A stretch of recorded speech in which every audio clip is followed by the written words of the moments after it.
আমি তো মনে করি এখন বাংলাদেশ ক্রিকেট হচ্ছে আল্লাহর ওয়াস্তে চলতেছে। বাংলাদেশ যেই পর্যায়ে এখন আছে আমি মনে করছি যে অনেক ভালো খেলছে বাংলাদেশ। কারণ এই 11 জেলা ঘুরার পরে আমার মনে হয়েছে যে আমি দেখেছি প্র্যাকটিক্যালি আজকে বেসিক মানে এখানে মিলিত হওয়ার মূল রিজন হচ্ছে এই লালমনিরহাট থেকে কালীগঞ্জ উপজেলা থেকে কোচ এবং একজন প্রমোটার এখানে আছে যারা প্রান্তিক ক্রিকেটার নিয়ে কাজ করে। সেখানে মেয়েও আছে, ছেলেও আছে। তো 14 বছরের একটা ছেলে আমাকে প্রশ্ন করলো যে আমরা অনেক 47 কিলোমিটার দূর থেকে সে আসছে। তো লালমনিরহাট জেলার যে সিকোয়েন্স, আমি 11টা জেলা ভিজিট করার পর দেখলাম যদি হয়তো 20টা উপজেলা সুবিধা পাচ্ছে বা কোনো মতে তাদের জেলা কোচ বা বিভাগীয় কোচ তাদেরকে হেল্প করতেছে। আর বাকি কী হচ্ছে, যেমন মেয়েদের ক্রিকেট যদি যায়, মেয়েরা প্র্যাকটিস করা একটা জেলায় যদি 70টা মেয়ে ছিল এক সময়, সেখানে 7 জন মেয়ে খেলে না। কেন? তাদের কোনো ড্রেসিং রুম নেই। তারা যে বলটা দিয়ে খেলে ছেলেদের বল, মেয়েদের যে খেলার যে বলটা সে কিন্তু অপেক্ষাকৃত ছোট। তো এখন এই ফ্যাসিলিটিসগুলো নিশ্চিত করার পরে তাদের ড্রেসিং রুম, তাদের উইকেট, তাদের এই বক্স নেট, তাদের টুর্নামেন্ট নিশ্চিত করা এবং এই যে ছেলেগুলা ওরা যে নিজের উদ্যোগে কাজগুলো করছে, তাদের বেতনভুক্তি, তারা কিন্তু চাকরি করে তারা খেলাগুলি চালায়। কিন্তু তাহলে একটা পর্যায়ে কিন্তু আমরা আশা করছি কি যে বাংলাদেশে আমরা বিশ্বকাপ জিতবো। অনেক স্বপ্ন, বাংলাদেশের ক্রিকেট দেখে মানুষ সমালোচনা করছে বা খুশি হচ্ছে।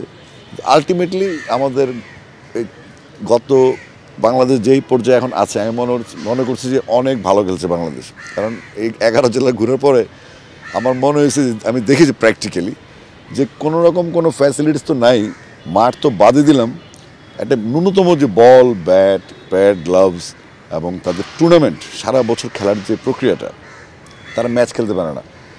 এটা ছেলেদের ক্ষেত্রে যদি হয়, এমনকি আমাদের যে স্কুল টুর্নামেন্টগুলি হয়, এজ লেভেলগুলি হয়, তাদের কোনো ডাটাবেজ নেই।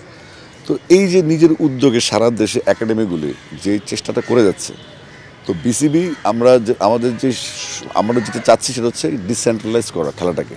তো সেটার কারণেই কিন্তু আমার এই জেলাগুলি ঘুরে টোটাল চিত্রটা ঢাকায় পৌঁছানো, যে আমরা যেহেতু ক্রিকেটের স্বার্থে অনেক লম্বা প্ল্যান করছি যে আমাদের তৃণমূল থেকে আসবে। তো এরা যে বাচ্চাদের কিনে খেলে তারা কিন্তু ন্যাশনাল পর্যন্ত চলে আসছে, কিন্তু ওই ছেলেগুলো কীভাবে ন্যাশনাল পর্যন্ত আসলো? একান্ত নিজের ইচ্ছায় এবং ওনাদের মতো প্রমোটরদের ইচ্ছায়, হ্যাঁ, তাদের ইচ্ছা শক্তির কারণে। কিন্তু এটা এভাবে তো চলতে পারে না। একটা ইনফ্রাস্ট্রাকচার যদি ডেভেলপ না করে শুধু ইচ্ছা শক্তিতে হবে না। কয়েকদিন পরে তারা ডিমোরালাইজড হয়ে যায়, মোটিভেটেড হয়ে তার থাকবে না এখানে। তাহলে এটা যদি নাই থাকে, এই মেয়েদের ক্রিকেট যেখানে ছিল 70টা মেয়ে, সেখানে 60টা মেয়ে। এভাবে যে ছেলেগুলো খেলছে তাদের যে ফ্যাসিলিটিস অভাব, তারা কয়েকদিন পরে তাদের ফ্যামিলি থেকে না করে তোমরা খেলো না। তো এখন কোন ট্যালেন্ট কোথায় নষ্ট? ট্যালেন্ট তো ডেলি জন্মগ্রহণ করে না। আমরা যদি তাদেরকে ধরে রাখতে না পারি, তাদের খেলানোর সুযোগ না দিই, তাহলে আমাদের তো ন্যাশনাল টিমের, বিশ্বকাপ তো দূরের কথা, ন্যাশনাল টিমের প্লেয়ার সাপ্লাইটা আশা করাই অনুচিত। তো এতদিন পরেও আমরা কিছু করতে পারি না, যেহেতু আমাদের নতুন বিসিবি বোর্ড আজকে মাত্র 50 দিন বয়স। এই বয়সে আমরা যেটা চেষ্টা করছি ফ্যাক্ট ফাইন্ডিংস যাওয়ার জন্য, যে কী কী কারণে এই লালমনিরহাট জেলার কালীগঞ্জ উপজেলা সহ এই সিনারিটা টোটালি তাদের কোনো উইকেট নেই পার্মানেন্ট, তাদের প্র্যাকটিসের জন্য কোনো হার্ড উইকেট নেই, টার্ফ নাই, কোনো বক্স সেট নেই, কোনো রোলার নেই, কোনো ড্রেসিং রুম নেই। মেয়েদের যেটা জরুরি দরকার, ড্রেসিং রুম দরকার, তাদের বল, তাদের গিয়ার্স, স্কুল লেভেলে যারা খেলবে তাদের কোনো সুযোগ সুবিধাই নেই। তাহলে আমরা যদি ক্রিকেটের ডেভেলপমেন্ট চিন্তা করি, আমরা এত বড় বড় মানে জলুসপূর্ণ টুর্নামেন্টগুলো হচ্ছে বাংলাদেশ, ঢাকা স্টেডিয়াম, সিলেট স্টেডিয়াম, চিটাগং স্টেডিয়ামে, এটা কিন্তু বাংলাদেশ না। বাংলাদেশ ক্রিকেট এটা না।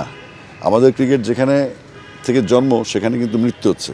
আর ঢাকায় যারা আসছে, লাকিলি আমি নীলফামারী ভিজিট করেছি, সেখানে একটা মাঠ, সেখানেই মানে নীলফামারীতে বড় বড় 3টা মাঠ, 3টা মাঠের 3টাতেই ফুটবল, মানুষজন হাঁটে, চটপটি বেচে, কোনো রোপ নেই, খেলার মাঝখান দিয়ে মানুষ হেঁটে চলে যাচ্ছে, বা নির্দিষ্ট সময় খেলা 40 ওভার যদি খেলা হয় 40 ওভার খেলতে পারতেছে না, মানুষজন না খেলা বন্ধ করে আমাদের হাঁটাহাঁটির জায়গাটা। তাহলে এভাবে তো হবে না।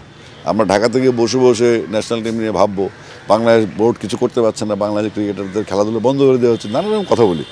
কিন্তু আমাদের ফ্যাক্ট ফাইন্ডিংয়ে আমি দেখলাম যে আমাদের যদি প্রান্তিক লেভেলে এদের যে সমস্যাটা, এটা মেজর প্রবলেম। কারণ আলটিমেটলি এত বছরে যদি আমরা উন্নতি করতে পারি না আমাদের তৃণমূলে, তো সেক্ষেত্রে আমাদের বাংলাদেশের পাইপলাইনে বা ভবিষ্যতে বাংলাদেশ টিমে আমরা কিছু আশা করা উচিতই হবে না।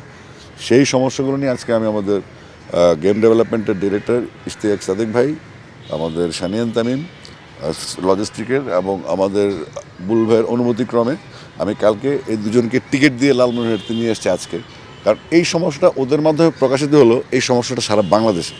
তা আমরা তাদেরকে অবগত করার জন্য বেশি তাদেরকে নিয়ে আসা, এবং এই সমস্যাটা সমাধান করতে হলে আমাদের একটা ইয়ার ক্যালেন্ডার যেটা প্রয়োজন, যে একটা উইকেট তৈরি করলে তো একটু কয়েকদিন পর ফুটবল খেলা হবে, সার্কাস হবে, জনসভা হবে, মেলা হবে।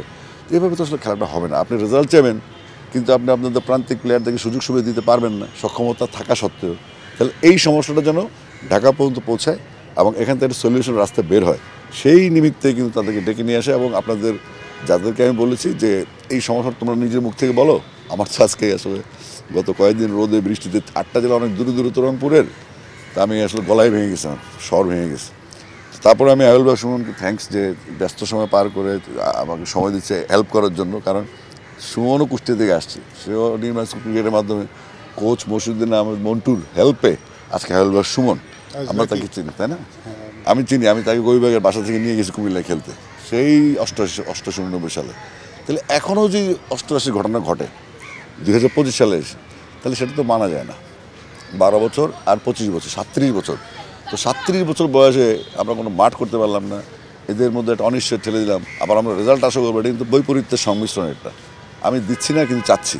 তো এই চাওয়া পাওয়াটা জাতির উদ্দেশ্যে ফোকাস করা, এবং আমাদের জেলা যারা মাঠগুলো মেনটেন করেন, যারা এই জাতীয় ক্রীড়া পরিষদ, তাদের দৃষ্টিগোচর করা, এবং সেটার সমাধানের জন্য একটা বোল্ড পদক্ষেপ যেন আসে। এটা জাস্ট বিসিবিকে জানানো, বিসিবির ফ্যাসিলিটিসকে জানানো, লজিস্টিককে জানানো, ডেভেলপমেন্টকে জানানো, আমি যদি এইচ লেভেলে আছি, এই সমন্বয়টা যেন হয়। তাদের এই 8টা জেলার যে কী লাগবে সেটার লিস্টও আমি নিয়ে এসেছি, এবং আমি তাদের কিছু প্রতিশ্রুতি দিয়ে এসেছি যেগুলো আমাদের পক্ষে করা সম্ভব। কিন্তু তারপর কী হবে, এই জিনিসগুলো দিব, এটা মেনটেন করবে কে? যদি আমি মনে করেন বিসিবির প্ল্যান হচ্ছে ইনডোর ফ্যাসিলিটিগুলো কিছু কভার করে দিবে সারা দেশে কিছু কিছু জেলায়, এটা একটা খরচ 2.5 থেকে 3 কোটি টাকা। তো আমরা যদি 2.5-3 কোটি টাকা খরচ করে একটা স্থাপনা তৈরি করি, বাচ্চাদের যেহেতু আমাদের 8 মাস খেলানোর প্ল্যান, বাচ্চারা 8 মাস খেলাধুলো করবে, তাহলে এই মেনটেন্যান্সটা কে করবে? টোটাল একটা শুভঙ্করের ফাঁকি কাজ করছে। তাহলে আপনাদের টাকা শ্রাদ্ধ করতে পারেন, মানুষের টাকা, টিকিট বেচার টাকা, স্পন্সরের টাকা, মানুষ টাকা দিয়ে খেলা দেখে তারপরে একটা ফান্ড হয়েছে। তো এই ফান্ডটা যদি মিস ইউটিলাইজ হয়, তাহলে তো আমাদের এই যে যারা ক্লিনিক চালাচ্ছে, চাকরি করে, উনি কোচিং করাচ্ছে, তো এখান থেকে বেরোতে হবে। এটা দৃষ্টি আকর্ষণের জন্য বেসিক্যালি আমি তাদেরকে গতকালকে লালমনিরহাট কালীগঞ্জ থেকে উড়ে ঢাকা নিয়ে আসছে আজকে সকালে, এবং ওরা চলে যাবে সন্ধ্যার ফ্লাইটে।